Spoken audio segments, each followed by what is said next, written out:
all these things, they're almost devised to, the way he says, it's like to suck energy out of strength. And even the ultimate Christian symbol of Jesus, the hero, Jesus being crucified, Jesus, that's failure. That's, how are you going to worship that? This is somebody who you could say lost, that's your symbol, is somebody who loses, who gets crucified.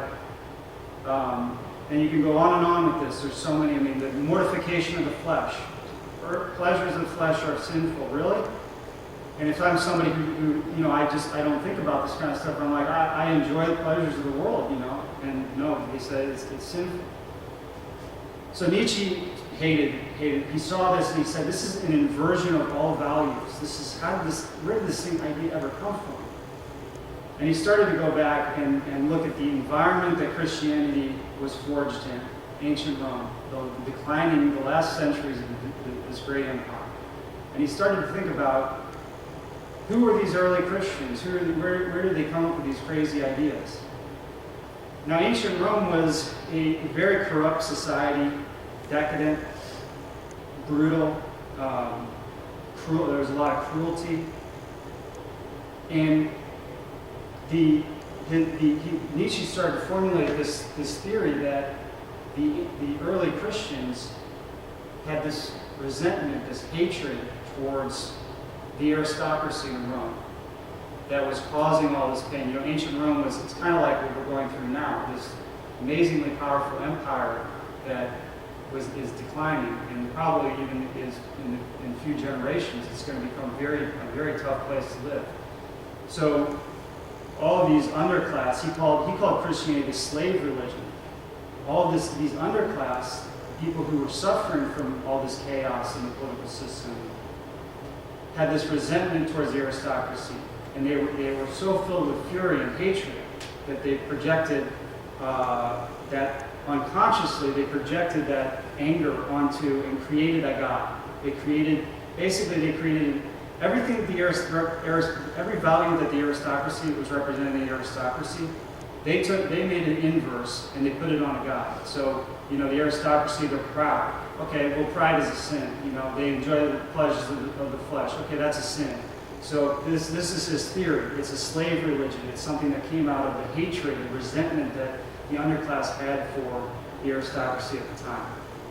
And according to Nietzsche, this plague on humanity of Christianity, unfortunately, did take over, and it sucked the life out of the Roman Empire, and eventually, to his, he thought it was crazy that the princes in medieval Europe would have to become Christians. They would have to espouse these values. He says this is ridiculous.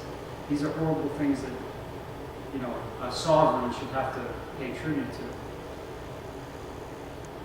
So that was his theory of Christianity. Now, before I go on, I just want to real quick add sort of my perspective on his theory. Because, see, Nietzsche was not an anarchist. Nietzsche was not somebody who believed in self-ownership, non-aggression principle like we did. When he looked at ancient Rome, when he looked at the aristocracy in ancient Rome, he thought they were great. He's like, look at this. This is the most powerful, wonderful civilization. These are the rulers of the earth. These people are, it's strength, and he loved it. And he had an unabashed love for the Roman civilization, particularly the aristocracy, the masters, as they call it. Now, for me, when I look at ancient Rome, I don't see that. I don't see them as being these wonderful people. They were like the politicians today. They didn't follow the non-aggression principle. They stole. They prosecuted wars. These are not like heroes. These are not people I want to hold up and defend against any comers. And so when I look at what the underclass did, creating Christianity, I think the underclass, they realized, hey, we can't fight the aristocracy by force of arms. They'll beat us. So they did the only thing that they could do, which was trick them, come up with this ruse that's gonna give them some power, and they were successful. So I kind of think like I appreciate that. Now I don't buy into the Christian values, but I like the fact that now there's somebody who's going for these politicians and military leaders. I like that.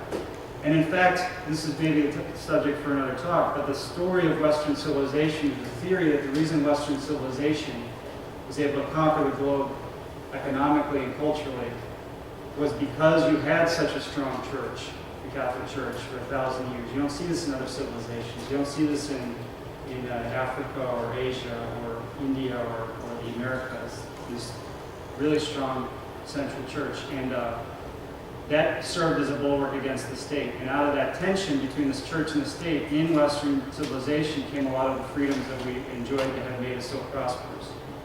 So anyway, that's sort of my take, is that I'm not as unabashedly against Christianity as Nietzsche was, but Nietzsche hated it.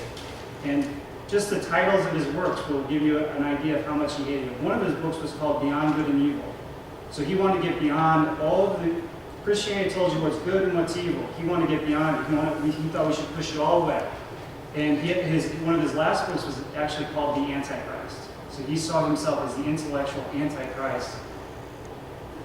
Just to give you an idea, and I want to read this. This is the last few lines from The Antichrist to give you an idea of the way he wrote and his ideas.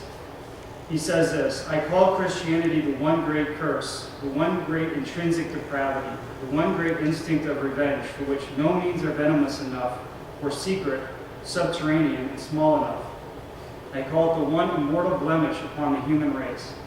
And mankind reckons time from the day when this fatality befell, from the first day of Christianity. Why not rather from its last, from today, the transvaluation of all values? So basically what he's saying is, look, we start our calendar on the birth of the person who founded this monstrosity. We should restart it today. I'm the Antichrist. I've just declared Christianity dead, and we should even start a new calendar. So he had a very strong animus towards Christianity. Now, you might think to yourself, okay, if Christianity has dominated Western civilization for 1700 years, however long, and you're saying we shouldn't follow it anymore, what values are we going to follow? You need some sort of God, you need some sort of religion, you need some sort of direction. What's your solution? What are you going to replace it with? And Nietzsche knew that people would have this criticism, and he himself was wondering this. That's why he refers to the revaluation, the transvaluation of all values. Towards the end of his professional life, he was working on his great work, which was to create a new system of values. Now, unfortunately, he had brain cancer, and he was declared clinically insane at the age of 44. And so early in his professional life, and he no longer he didn't write anymore, which is a real shame, because I think it would have been very interesting to see what he would have come up with as he was trying to work through what should our values actually be. What I like to tell myself is Nietzsche would have discovered our system of values, the idea of self-ownership, the idea of every person is sovereign, the idea of non-aggression. But I don't know, because he didn't finish it. But there are hints in his writing about where he would have gone. There's hints to this direction. Probably the second most well-known idea of Nietzsche's was this idea of the overman. The overman is talked a lot about in his famous book, Thus Spoke Zarathustra. Thus Spoke Zarathustra is sort of this lyrical novel, very metaphorical. It's almost like a poem, but it's not poetry, where there's this really wise philosopher who lives in the forest, and people come up to him. Sometimes he goes into town and talks to people, he's really, really respected. All the wise men come to ask him questions. And Zarathustra often refers to the overman in the book. You don't see the overman. But anytime he talks about the overman, he becomes very intimidated, and he becomes, he has this awe and fear of the overman. And it's just like, it's almost like this unbelievable being that, he as a wise man is still like, it's incomprehensible to him.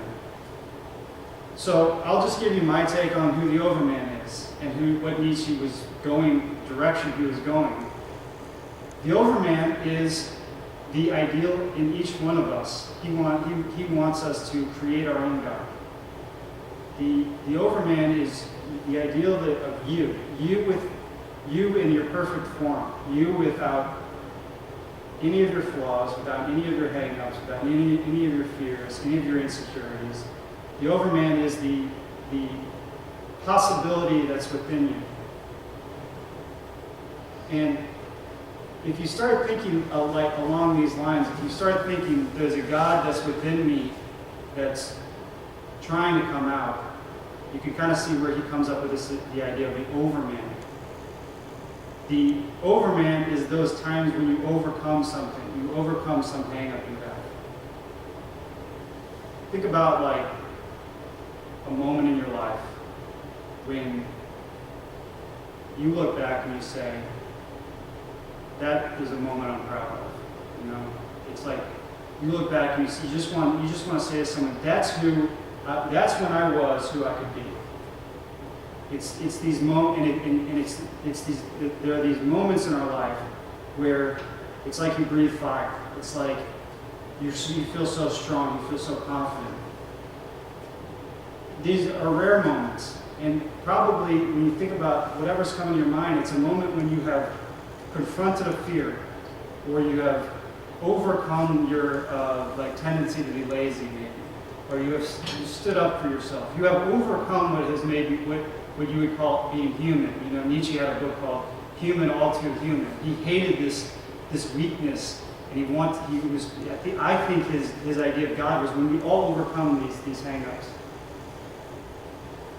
What I'm trying to get at is this can be a very useful idea to have in your mind, this idea that you have to have your own God. No one else can tell you who God is.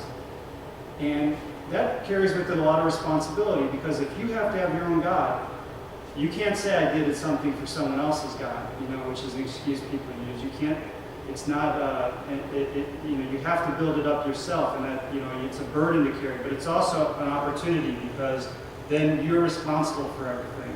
And I'll just give you an idea about what I'm trying to get at, to give you something that happened to me.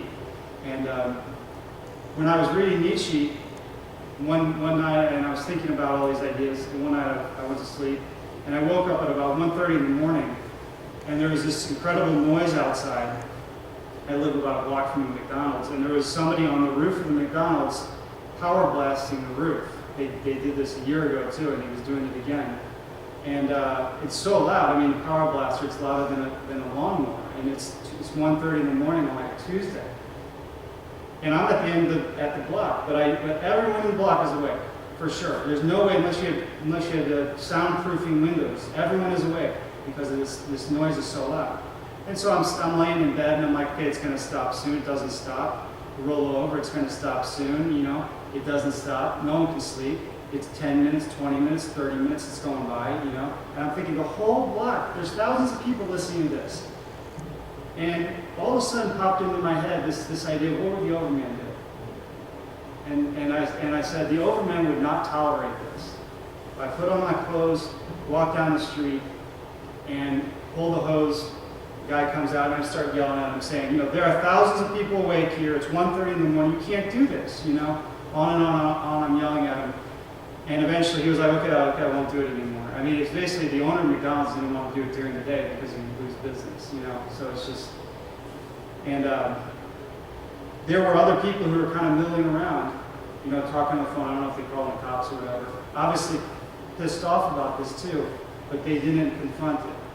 And when I walked away, he stopped. When I walked away, I thought I was happy with myself, And I'm not trying to brag about it, but what I'm saying is, I don't know if I would have done that if I hadn't had this concept of like your ideal, the ideal. How would your ideal self act? And then you do it, So it's sort of like you have a God, your own God, and you have to obey. So anyway, it helped me.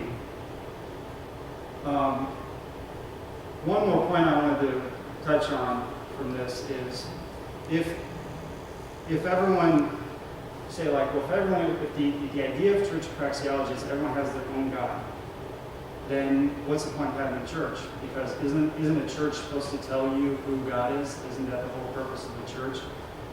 And the answer is that's not how our church works. We don't tell you who God is. In fact, that changes the whole dynamic, because most churches, to a certain extent, I would say, they want you to be, let's say, dependent on them, at least for their interpretation of God. They don't want you to really question, really be critical of what they tell you is God, what they tell you God is telling you to do, and all this stuff. So, it's like the end in most churches is the God that they say is everyone's God. The end in our church is your own individual God. That's the end. That's what our church is here for. Our church is a means to you getting to that, to becoming closer to that God, and becoming more like that ideal person you want to be. Our interests are aligned with yours, unlike most churches where they want you to a certain extent, stay dependent on them. Because it's our conviction that the more you get strong in life, the more you become successful in life, the more confident you become in life, the more you overcome your failings, the more you're going to realize that at some point you're going to run up against the state. At some point, as you follow your own God, that's a very individualistic thing. That's a very original, it's going to make you a very original person. The state, there's these group of people who say we can veto your obedience to your God. And you're going to realize we need to create an organization that's going to contest the state. We need something to free us to each pursue our own God. And that's what the church praxeology is supposed to be. We are an entity designed to oppose the state. So that's pretty much all I had. So for discussion of Nietzsche and how it relates to the church. So I guess I was going to plug the bus tour here again, if anyone wants to come, hasn't signed up. And I guess if anyone has any questions for me or anybody else or about the church or suggestions. I read Nietzsche a lot, so I guess it's been a while. Wasn't he kind of sympathetic towards Buddhism and other Eastern religions and philosophies? Well, it's interesting because he says that there's a correlation between Christianity and Buddhism. Because Buddhism, he says, is kind of the same way as Christianity in the sense that it's a denial of all our normal instincts. And Buddhism basically says, he says is Buddhism is Christianity from the master perspective. Okay? Because it's not born out of resentment. It's basically saying they're suffering.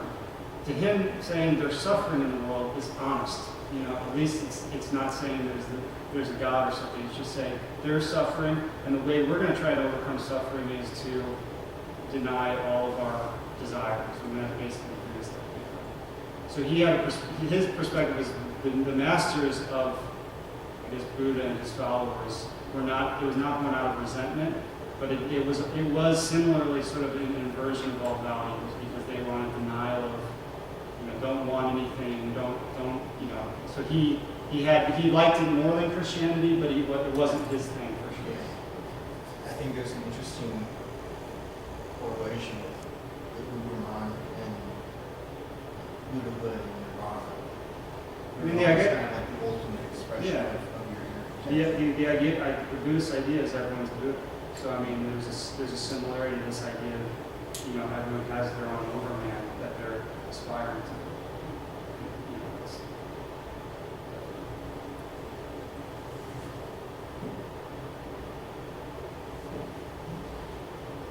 Okay, well, I guess that's it, and then we're going to have a go for brunch if anyone wants to come from Chinatown. So thanks for coming, and if you're not friends on the Facebook page, become friends so you can keep up to date. Oh, thank you.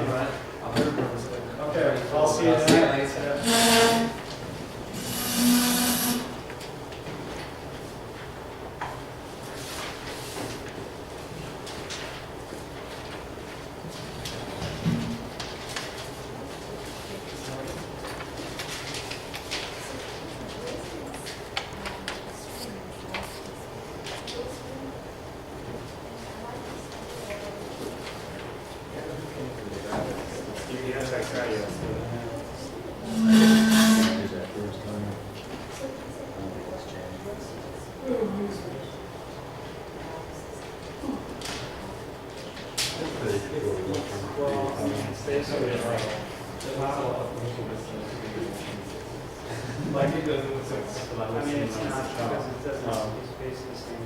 I'm not sure whether on Parkids or National or PBS. It have free to experiment. has a kind of rocky and rolling feel almost. Stages and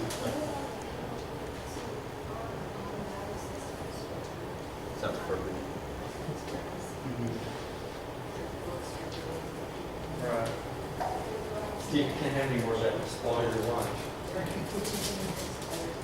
I just have the,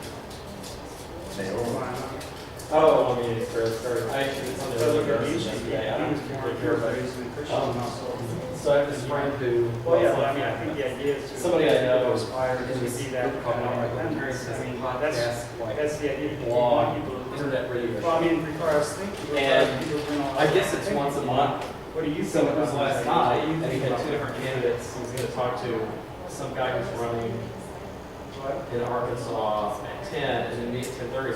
Well, I don't stay up until 10:30 as a rule, especially if like I'm home. I have to like be out somewhere, like right around. So I was at home, and I was like working my computer. I thought it was. I thought, okay, well, Why not? That's the idea. We want people to do that. I probably even had some tea or something. And It's basically, difficult. I fell asleep at about 8:45, and I woke up and I looked at my phone, and I thought it said it was 10:31. I was like, oh, I just, like, I'm only a minute late, like I can get on right now. But you don't have to, And then I you get don't somewhere have to else in the have that house. hold you back. And there was another I exactly was born in, so I like in Soviet Russia. my schedule to interview all these Canadian blog talks. You can't say I'm always going to be, you know, something because you're I mean, he could do it in time, and I just told him, like, a month ago when he asked me, I said, you know, that's like, and I usually still awake, it's not really a good time for me. so, let's say there's something in Trio tomorrow, is that still on? Yeah, I mean, if anyone wants to. It's gonna, it's gonna be a blizzard or something, but We, I'll be there, because I'm 2 blocks away. I see my there, it's on the place. And it's on well, the I way mean, to it is to a certain extent challenge for people to question and be independently minded. I don't know if any of the other Your own candidates are God. coming, I should probably. First thing you're gonna say is like, well, So, damn, what did you have say? you ever, You know, now I have to go systematically. There's, That's what we want people to do. We want people to think for themselves. Well, I mean, honestly, the church is, it really, we're trying to draw people to like in the first place, naturally. You I don't know? actually think We want to take it's like very an intellectual leap niche. to create a church, It's not the Ron needy, Paul. not the people. So, I mean, like, So that's the Ron Paul first thing, said- but see, everyone, even people who He's- think, He's African American. even people who are independent, Seems naturally, presentable. naturally. I did a little bit of independently Googling, and he seems to have themselves been active kind can of be more, in you know, advocating. they can do for more, they can question more. So, I mean, my idea is like, and so he you have a was, church, I instead kind of of saying, quizzed well, him. the world is beautiful, made him the world's look at special, the- you're special. He wanted to My look idea, at I would love to have a DC church where everyone's like challenging each other, just constantly challenging each other, and everyone's trying to accept that. You know, that, to me, that would be a great church. But It's we're just all- like, Justin comes in with some idea and everybody's just like, boom, no, and then he's got to support it, he's got to fight it. And then everyone's doing that. Instead of this idea, like, you go to a Christian church and it's like, except for oh, one thing. that's a great idea, and it's some And the dumb one thing- idea. It's just like I'm not ridiculous, sure like, where what, he- that's a stupid idea. I'm not sure exactly where he falls on this. Well, some people do. Some people But I like know to exactly- feel, like to, I've got to feel my own more West position, so I circulated this amongst sort of all the people who were sort of active in the DCLP in the past few years, like half a dozen or 10 people. well, And, it's gonna take something. I asked him what his 3 issues he would actually talk about as he's running are, and they are school choice, crime, The idea right now is honestly, we're just playing and with sort ourselves, of you know, transparency. we're practicing in So front of gun ourselves. control isn't one of those When the issues. church is ready to start Like full my opinion time, on one of them, we'll but spend some money on marketing. some of the consensus I got back was. Well, that's a long way Yeah, But off. like if you're running in Virginia, they would really care. Right. But then in DC, like all they really care about is that his Yeah. position is at least Some better than what we have and now. I everything. was talking to Steve, we walked over together, and, I'm hoping to sort of react. and that's one of the things I was talking about. I said, you know, you're running in DC, you have a certain set of issues. No, I said, I personally is running in DC.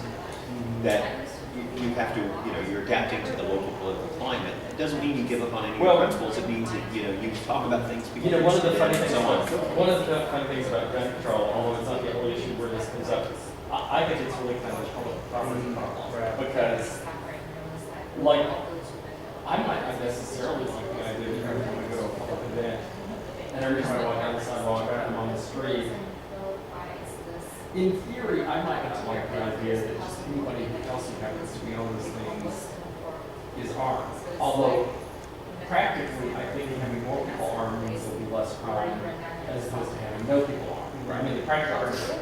But But you're in property owners, sidewalks, and every other view would be property owned, and so just like the shopping mall, then you get to decide whether you get to bring a weapon, whether it can be concealed, whether you don't get to bring one at all because they're providing security. Well, the reason Well, we don't have the reason I'm privacy, laughing is so- I actually gave the example of privatizing the streets. That's not something that's going to happen in DC No. for 100 years, or maybe you'll start the process in 20 years from now. It'll happen. But you need to concentrate on things like, say, schools Oh, yeah. or That's drugs, how we're doing where it. these are things that people can immediately relate to. And then I would say regarding candidates, the only thing to do is, because wasn't the Sardis, didn't he get caught on something where he was off the platform? He on actually something? didn't get caught, they just tried to every Okay. place. Yeah, well, I mean, I Okay. think And it's it's, to that, you know? My point is, to me, and actually I need to talk to you about my registration. Because, well, here's the thing, and this is what we Well, need that's to why talk he about. he said it was a The slavery only thing. thing that's keeping me from Slaves. registering It's the libertarian underclass. is I'm worried that, Rand Paul gets elected president and suddenly I'm all up for the White House job I've been working for the last 30 years. online. I know, but I just want to make sure that that's not held against me.